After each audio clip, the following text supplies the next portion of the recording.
And they've shown that hyper users of social media, Instagram, for example, and people who do a lot of anonymous shit posting are characterized by, you know, what would you call it?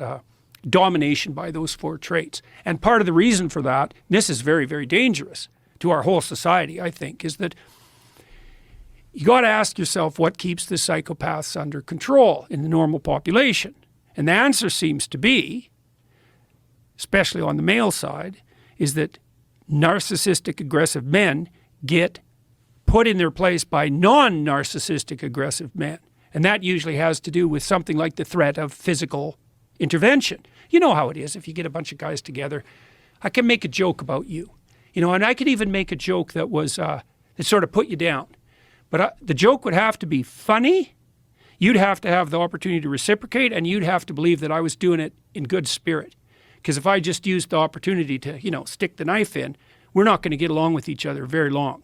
And we know that, and men know that when they talk to each other. And so part of what keeps dialogue among men civilized is the possibility that it won't be civilized if it goes too sideways. And everybody knows that.